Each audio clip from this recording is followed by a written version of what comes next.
Intan News.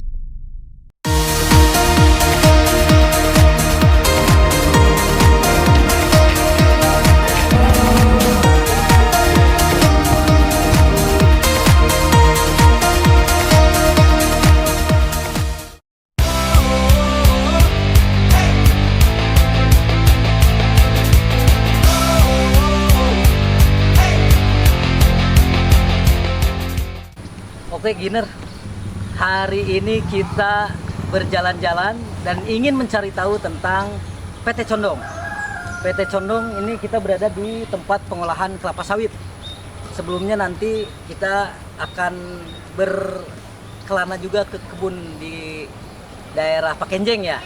Tapi kita hari ini berada di pabrik pengolahan kelapa sawit atau lebih dikenal dengan PKS. Oke Giner, kita cari tahu tentang apa yang dilakukan oleh PT Condong Garut.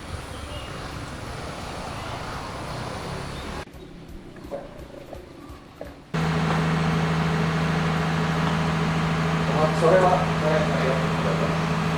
Siap. Siang Pak. Siap. Saya Dari mana, Rahman. Pak? Kami dari Garut Intan News nih Pak. Intan News. Kebetulan kita datang ke PT Condong ya. Kita ingin berbincang-bincang untuk mengetahui tentang PT Condong secara menyeluruh nih Pak. Siap. Boleh Pak? Siap, silakan. Oh, siap. Sementara kita ngobrol sini aja dulu. Boleh.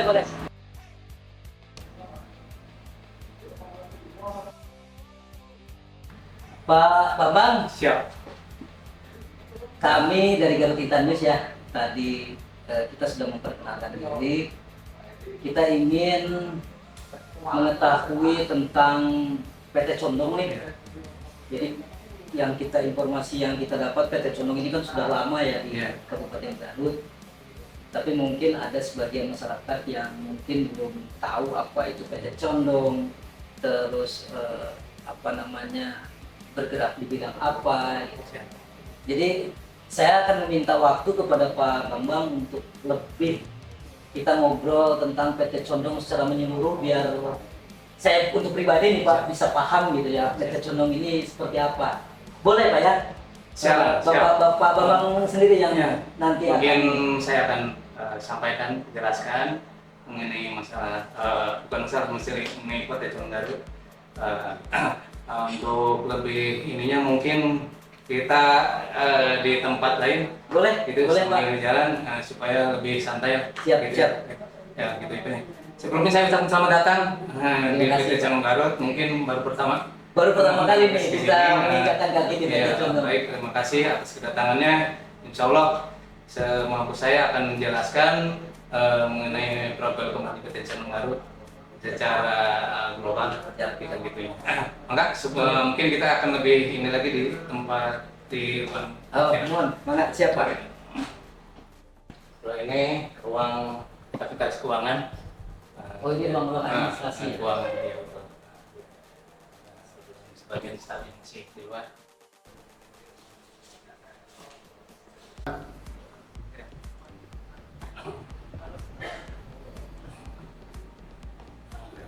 Mungkin untuk lebih leluasa kita ngobrol di ruang.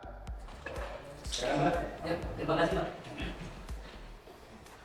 Kan, pilih ya. Sini. Pak Bambang, boleh lah saya bertanya. Kalau Pak Bambang ini di PT Condong ini sebagai apa Pak? Kebetulan saya sebagai manajer tanaman sawit dan karet. Manajer tanaman Sawit dan karet. cocok ya. Jadi saya tidak salah kalau seperti yang bertanya tentang Siap. PT Condong ini nanti seperti apa secara global, bergerak di bidang apa gitu.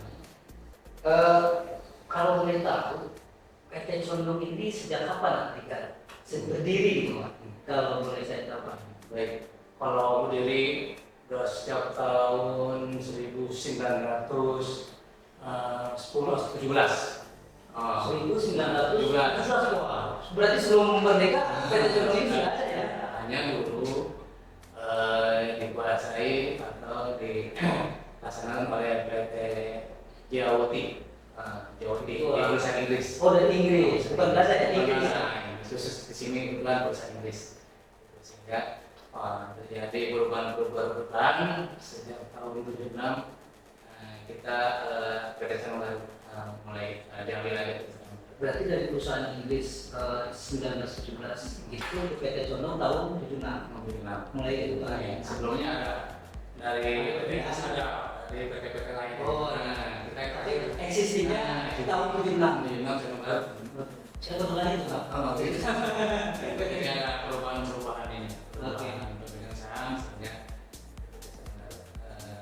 menguasai 75 76 itu sudah hampir seumur dengan saya. Oh gitu. Iya. Oke Pak. Jadi dari tahun 76 ini PT Condong sudah terbuka.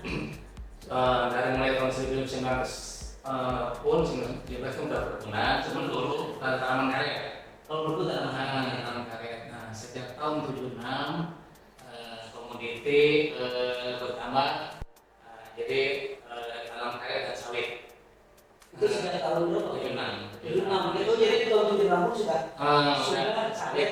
Sawit. Mungkin kalau di Indonesia ya, di baru Sumatera Utara 76 itu. Jadi kita 76 sudah ada 2 komoditi, jadi dari total 7.600 hektar hari bersama itu 3.500 tanaman sawit, 2.500 sampai 2.500 tanaman karet, sisanya pabrik, semen, perumahan karyawan, dan jalan dan lain-lain. Sekitar 7.500. Jadi dia ya salah namanya Sumna ya. Sumna. Oke Pak. Jadi cuma 2 ya program DPT itu karet dan sawit itu pun sudah dari sudah dari tahun 76 nya memang sudah dan tidak pernah berubah gitu. Tidak Pernah berubah komoditi apa namanya. Jadi itu hanya perkebunan saja, perkebunan karet dan sawit. Tidak masuk ke ranah yang lain-lain. Tidak. Maksud saya seperti contoh peternakan, gitu. Ada suatu peternakan di sini Pak. Ternak pribadi. Pribadi yang Karyawan lah. Iya. Bukan diusahakan secara perusahaan. Iya, itu mah kayak jadi kalau sepertinya PT Condong ini entry point-nya tidak kepada usaha yang lain kecuali karet dan Sawit. Nah, ini saya lebih dalam nih Pak. Ini hanya sekedar apa namanya ngambil karet, ngambil sawit, atau juga ada perubahan? Kebetulan sejak tahun 82 untuk sawit kita sudah mulai bikin pabrik sawit CPO, CPO dan PKO. Jadi palm oil CPO, kalau PKO palm jadi natnya yang di jadi ada dua hasil yang diperoleh dari produksi pabrik sawit ini. Ada gitu, jadi yang kita olah. Iya. Kapasitasnya untuk CPO 20 ton per jam. Kita memang pabrik kita berdiri sudah lama, tapi alhamdulillah sampai saat ini secara kualitas hasilnya masih bisa dipertahankan.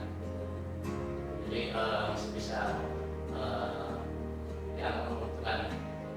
Itu Pak kalau tadi ya produksi itu hasilnya apa Pak? PKO itu, PKO dan bukir itu ampasnya. Jadi produk hasil jadinya apa? Minyak PKO. Minyak PKO. Minyak PKO yang lebih bening lah. Kalau sebelum kan merah. Nanti mungkin bisa kita lihat di sana yang PKO ini agak bening. Ya kan dari kelapanya. Kecil itu kelapa sawit. Jadi kelapanya diolah minyak. Kalau tadi CPO dari sabutnya. Sabutnya, jadi daging buahnya. Daging buah dari sabutnya diolah jadi nasi. Iya. Nah, yang di dalamnya biji. Sedikit pembayangan dulu Pak. Jadi sapi itu ada biji di dalam. Ada sabut. Sabut. Kalau sabut dari CPO, kalau yang bijinya tadi itu kalau sebelumnya sabut sudah jadi minyak kan? Sudah minyak CPO itu. Oh minyak CPO. CPO yang secara Wah ini harus melihat secara ini. Susah deh nanti kita lihat ya. pabriknya, jenis produk yang dihasilkannya, CPO. Jadi tadi ada sekitar 2.500 dari 7.600 hektar ya. PT ini 2.500 untuk karet, yang sisanya Sawit dan sawit. Mungkin gitu Pak ya. Tanam sawit, sawit Oke. dan tanam.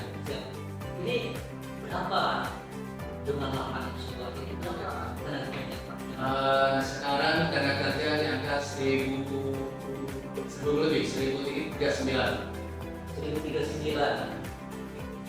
Yang 1039 itu mereka apa namanya bekerja tiap hari? Tiap hari ada di produksi lapangan, di tanam sawit dan karet, ada yang produksi pabrik, terus ada yang di kantor dan bagian-bagian lain, bagian yang mendukung produksi. Kalau yang di lapangan kira-kira berapa banyak? Kalau yang lapangan hampir 600-an orang ya. Ini kan saya bayangin gini Pak. Ini dari 7.600 hektar ini bukan ketika tiap hari itu ada orang yang biasanya di lapangan secara tidak langsung. Secara tidak langsung orang-orang 600 orang yang di lapangan ini kan juga mengikuti apa namanya perkembangan lahan ya. Kalau sepertinya ada lahan yang rusak, bukan lahan, ada pohon yang sudah rusak, mungkin laporan kayak gitu. Jadi maksud saya itu secara tidak langsung yang 7.600 itu selalu termonitor oleh apa namanya, mereka juga terlihat kalau ada apa-apa di lapangan apa? Mereka sudah ada job desk-nya. Setiap ada tanaman yang mati karena hama, mati karena rusak, mati karena setelah pasti ada laporan kematian tanaman, baik saya karet. Karena itu penting sekali untuk inventaris tanaman kita secara aktual. Gitu. Nah, walaupun misalnya itu pada sifatnya hama atau faktor apa yang menyebabkan kematian, nah kita juga menelusuri supaya kita bisa mengantisipasi agar tanaman tidak mati. Gitu. Kalau memang ada yang perlu diantisipasi. Jadi maksudnya gini Pak, selain tanaman juga kan karena 600 orang ini kan tiap hari mereka ke lapangan. Jadi ada hal-hal yang istilahnya di luar apa namanya, di luar perusahaan, ada hal yang mencurigakan, ada indikasi pencurian, itu terdeteksi ya. Apalagi hal-hal yang istilahnya di luar SOP. Itu ada bagian terkait juga yang mendukung kan ada bagian investasi, bagian keamanan. Nah, itu yang mendukung kita dalam rangka mengantisipasi permasalahan non teknis di lapangan. Misalnya bila mana ada yang tebang pohon atau ada yang mengganggu masalah tanah, gitu. Jadi nanti mereka yang mengantisipasinya dan yang melaporkannya, ada yang khusus mengawasi. Oke. Ini Pak, PT Condong sendiri ya dengan luas lahannya, luasnya 100 hektar ya. Ini ketika mengantisipasi hal-hal yang sifatnya apa namanya, kan pasti lahan yang di sini itu jadi tanggung jawab penuh PT Condong.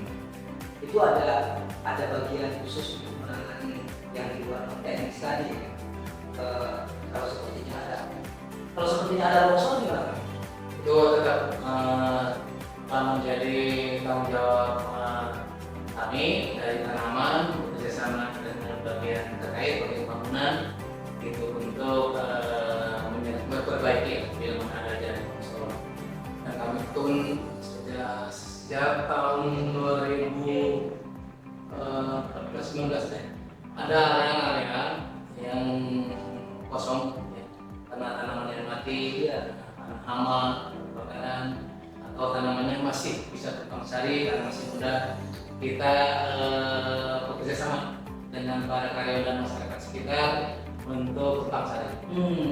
Jadi masyarakat sekitar di Bangsari juga dilibatkan. Bangsari. Ini kalau boleh tahu berapa wilayah ini Pak? Condong ini 7.600 hektar itu mencakup berapa kecamatan? Condong Garut secara eksternal kita mencakup 3 kecamatan, Kecamatan Cikelek, Kecamatan Parkenjeng, dan Kecamatan Bulan. Mencakup di bawahnya ada kurang lebih 13 desa. 13 desa ya. Desa yang secara langsung wilayahnya berada di HG Condong Garut 9 desa. 9 desa. Yang lainnya berbatasan. Tuh. Secara internal kita ada 12 ABLING, 12 divisi. Jadi dari 7.600 itu kita bagi-bagi untuk sawit terdiri dari 12 wilayah, 12 ABLING namanya. Kalau karet dari 5 ABLING. Gitu. Jadi internal, pembagian wilayah internal yang dibawahi oleh masing-masing asisten. Oh, ada apa namanya semacam Struktur juga ada. ABLING namanya juga apa ya namanya? Asisten ABLING namanya. Saya sedikit harus mengetahui strukturnya. Di perusahaan PT Condong pasti punya struktur tersendiri. Asisten ABLING namanya. Kalau yang tertinggi di sini kan direktur utama. Direktur utama. Di atasnya kan komisaris. Iya. Komisaris, operasional di sini direktur utama. Terus yang membawahi keuangan dan umum serta administrasi direktur keuangan. Yang membawahi tanaman direktur agronomi. Di bawahnya ada manajer untuk tanaman. Manajer tanaman, saya sendiri, ada bagian umum, manajer umum, terus ada pabrik, manajer pabrik, ada bagian keuangan, manajer keuangan. Itu mungkin manajer di bawahnya untuk tanaman sendiri, asisten ABLING, di bawah manajer ada asisten ABLING, ABLING, di bawahnya ada pengurusnya juga, asisten misalnya. Koleksi, mandor dan karyawan karyawan panen, perkiraan. Kalau lihat struktur seperti itu sebenarnya PT Condong ini sudah sedemikian tertata ya, karena sudah lama nih yang kalau selama dari tahun 75 beroperasi, apa sih yang kira-kira intinya, apalagi dengan hubungannya dengan masyarakat dan juga banyak karyawan nih Pak, ada hal yang istilahnya menjadi kendala perusahaan tidak selama ini Pak? Biasanya kalau ada seperti apa?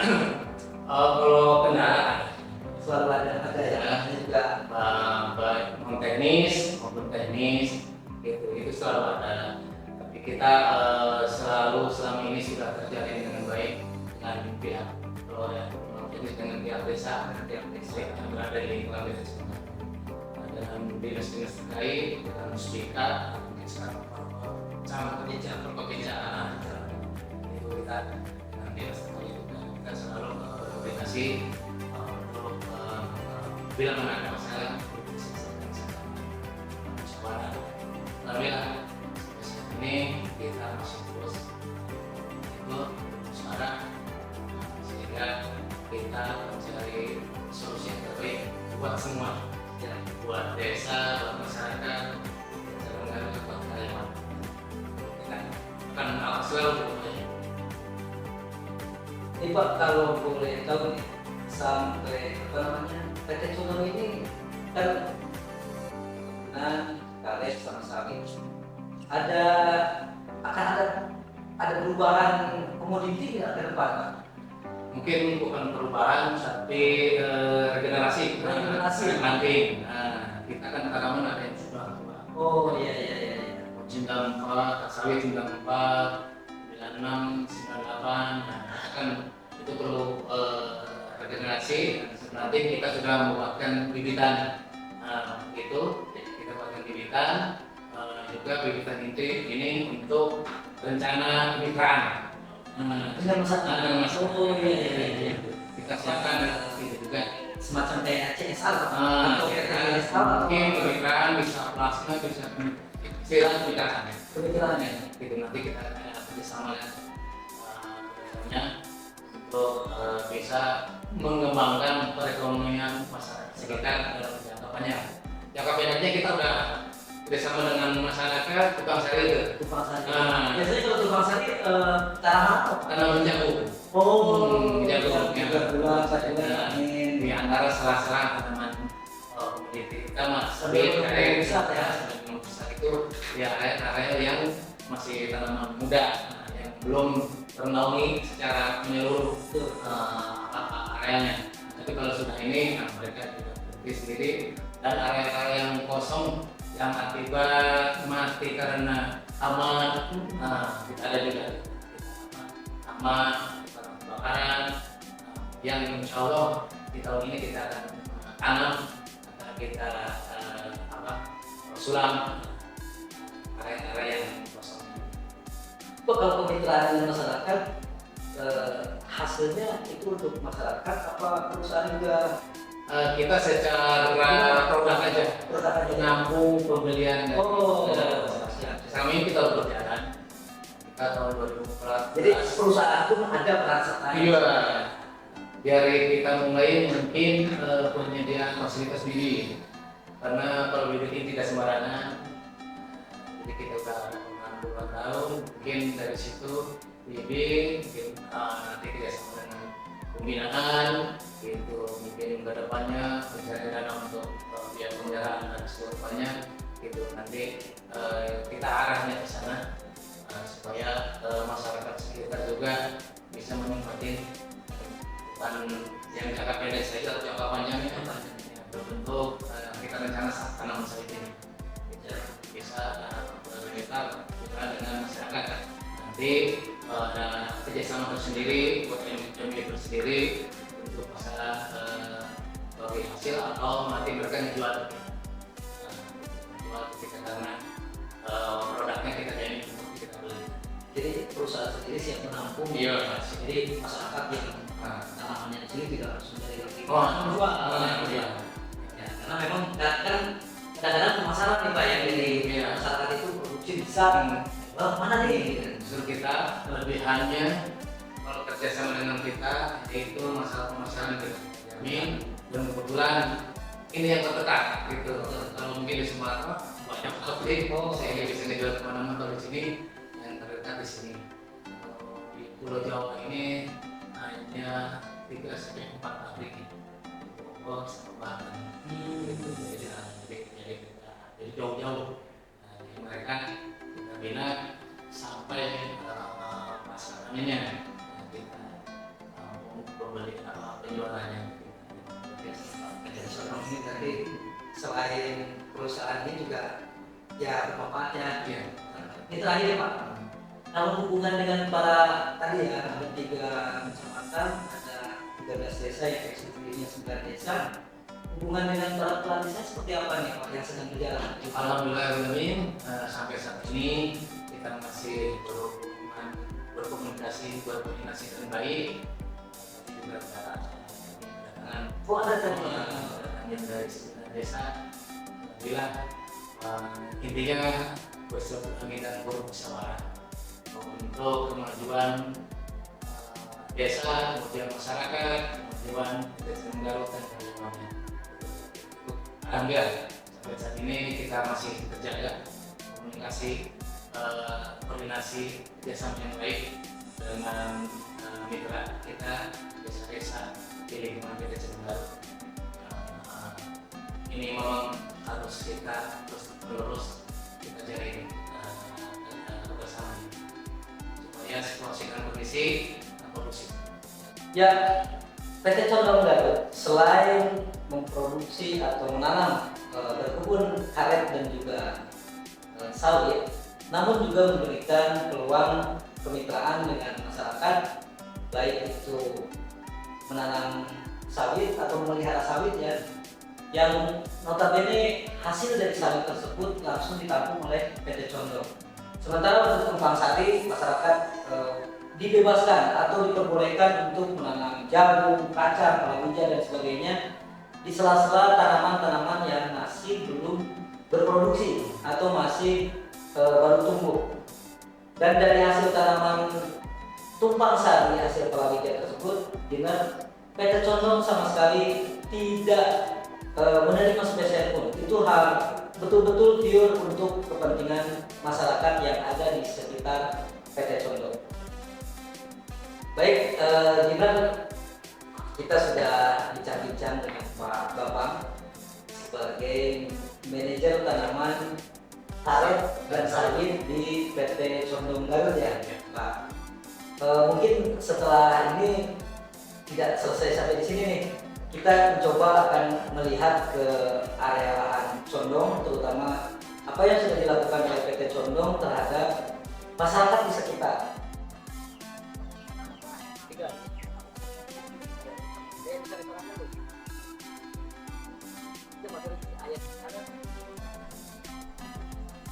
Rangka ngerupi. Gosip ya, Pak. Berarti terus gara duin sudah aja. Apa? Penggratis. Oke, Giner. Saya sekarang berada di tempat pembibitan kelapa sawit ya, dengan Pak Asep ya, sebagai apa Pak di sini Pak? Tanggung jawab lah. Penanggung jawab pembibitan. Sama Kang Edi. Bagian pengawas ya. Bagian pengawasan. Bahasa Sunda apa bahasa Indonesia nih Pak? Sunda lah. Bahasa Sunda boleh. Ini hoyong terang Pak perkawis pembibitan di Condong.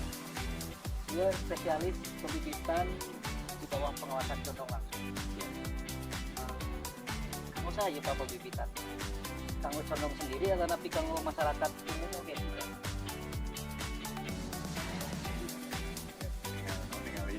ningali mulut mau bibit mah kelihatannya lebih Ada lebih bisa untuk masyarakat. masyarakat memang sebelumnya jadi rencana Oh, direncanakan cuman sebelumnya saya tidak tahu apakah yang ini atau yang di tempat yang lain Kalau yang di sini sudah berapa lama ini pembibitan berjalan? Januari tanam siapanya dari Desember Dari Desember tahun kemarin. Berarti ini baru ya. Ini untuk apa namanya? Untuk replantingnya. Replanting apa bahasanya Pak Edi? Penggantian tanaman-tanaman yang sudah atau mau untuk tanaman baru rencananya. ya, tanaman baru ada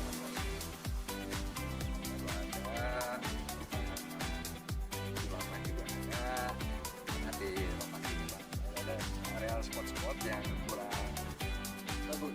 banyak pohonnya Kurang banyak pohonnya masih jarang gitu. ya jarang jadi insya Allah mungkin di sana di tanam juga. Oke, siap. Ini Pak, saya melihat ada yang di polybag, ada yang di saung-saung nih Pak.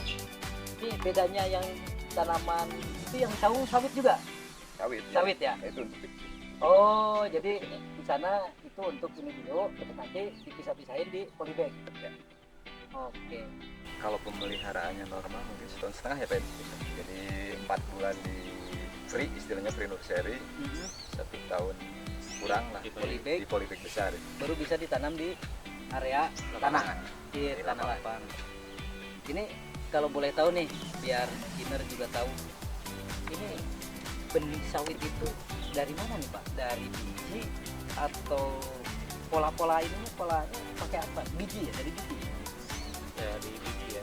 Dari biji, Kita biji dapatkan sawit. dari PPKS Medan ya. Oh, Kita beli itu cambah, kecambah namanya. cambah. Kayak toge lah gitu ya. Ya sudah sertifikasi. Jadi nggak sembarangan lah ya. Enggak, Pak. Siap. Kita sudah bibit unggul Pak, itu kan. Tidak sembarang ambil aja. Jadi bukan mengecambahkan sendiri tidak ya? Bukan. Tapi ngambil dari kecambahnya baru di sini di. Ya, Tapi itu kalau sepertinya dari Medan ke sini si kecambahnya enggak enggak, Pak. Jadi Enggak, sedemikian kita Pak. dikemasnya itu kan pakai itu, Pak. Pakai peti ya. Oh, ada khusus. Nah, ada khusus. Khusus dari Oh, itu ya? Pakai ini Oh iya, bubuk gergaji gitu kan. PPKS. Nah, itu, Pak. Pusat penelitian kelapa sawit kecambah. Ini sertifikatnya langsung dari tidak sembarangan. Oke. Jadi kalau ini udah berapa lama nih Pak? 3 bulan. Ini 3 bulan. Bilang 4 sekarang. Menjelang 4. Wah. Berapa meter? Kita langsung lihat ya ke pre nursery seperti apa sih dari kecambah sampai sekarang ke pembibitan kelapa sawit. Pak, boleh ya? Boleh, Saya ya. melihat ya, biar lebih jelas.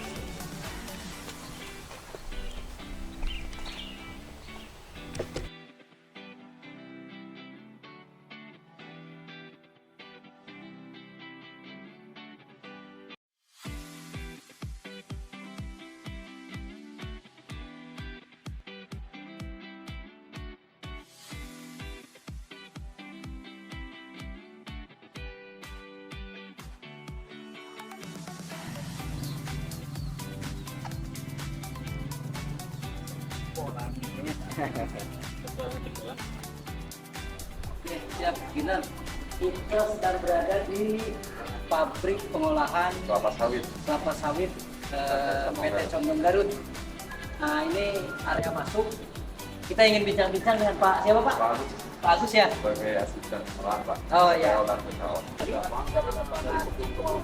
Masuk ke Olah.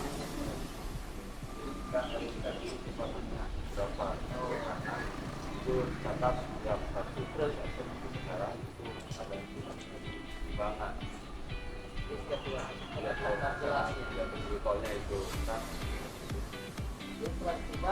kita lihat dulu kita di kanan tengah itu di waktunya Pak.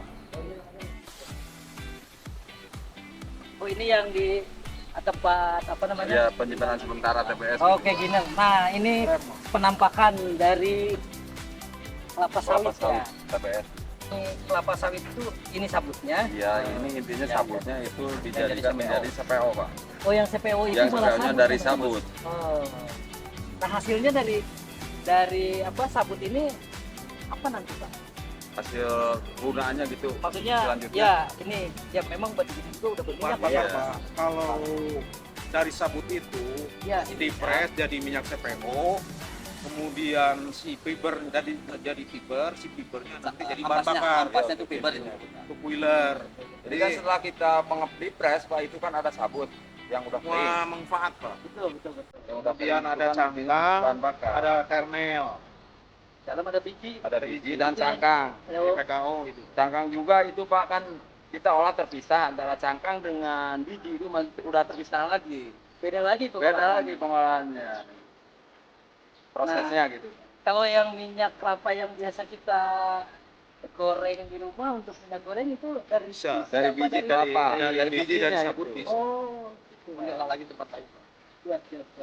Tapi iya, entry point-nya ini semuanya jadi Ya minyak. masih bahan baku Pak di sini kan belum bisa kita konsumsi. Oh iya, iya. Baik dari sabutnya, CPO-nya, apalagi Nah, intinya dari intinya itu PKO-nya juga masih nggak bisa dikonsumsi. Ini adalah buah dari kelapa sawit.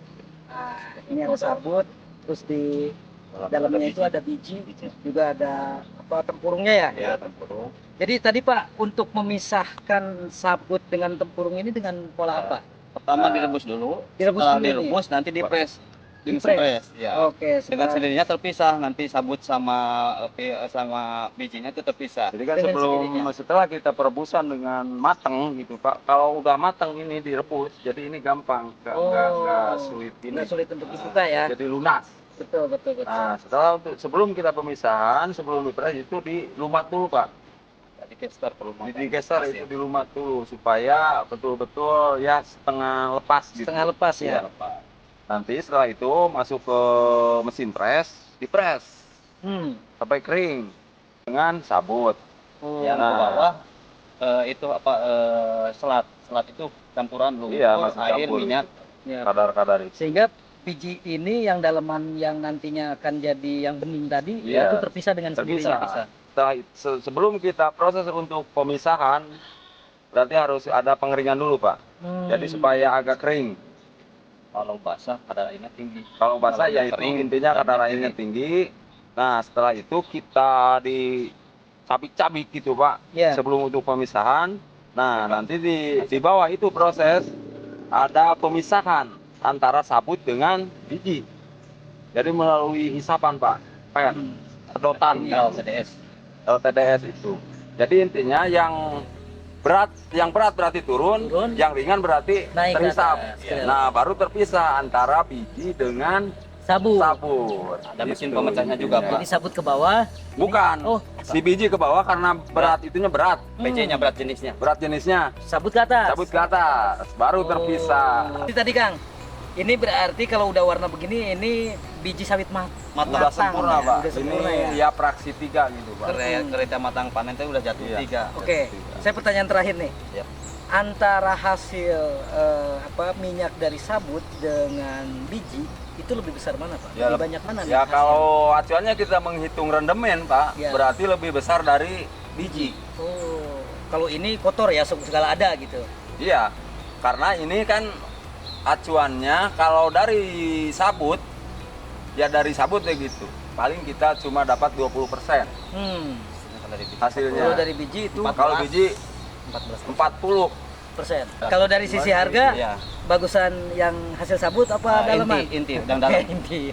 Dan dalam, Pak. Oke, siap. Kalau warnanya juga Bisa kalau kita 13.000 mau lihat ini oke, karena yang Lagi ngolah. inti mah sekarang lagi ngolah. Oh, lagi ngolah. Mau? Oke, kita lihat. Supaya lebih Kinar, kita detail, lihat lebih jelas soal gitu. detail nih. Biar nggak tanggung Untuk proses cari ilmu. pemecahan.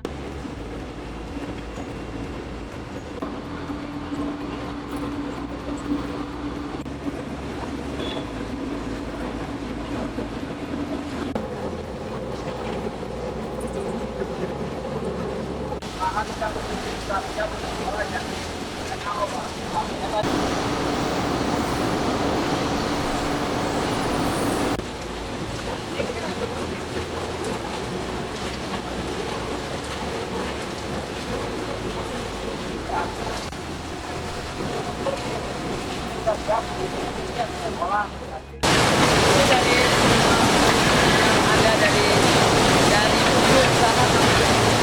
Ini menghasilkan kelapa sawit yang sudah tidak ada sabutnya. Nah, ini yang nanti akan diproses menjadi minyak PKO yang bening. Oke, siap. Ya. Ini bisa dimakan. Oke, Giner, tadi dari proses yang sangat panjang dari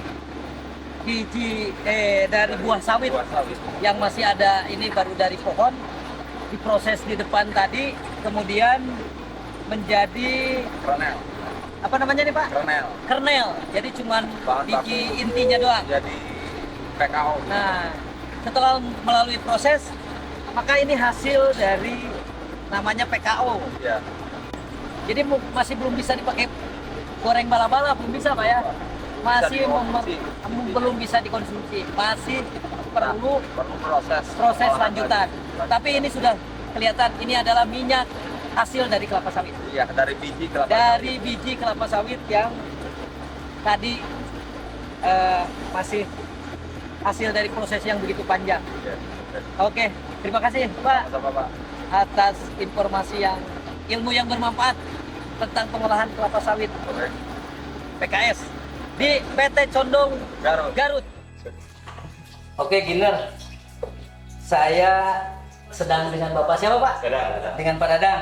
Ini Pak Dadang ini ahli menentukan mana PKO dan mana CPO.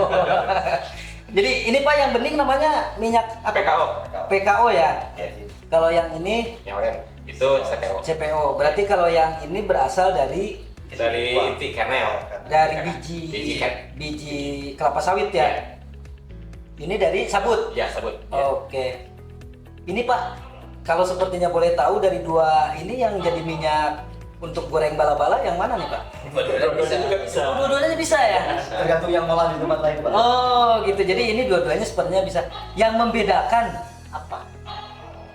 Ini Pak bisa Kualitas. untuk bahan obat. Oh kalau ini? Bisa Jadi juga kelebihan banyak dari PKO kosmetik juga bisa tuh. termasuk margarin, Pak. Ya, PKO ini selain untuk Kalau untuk goreng bala-bala yang bening itu saya.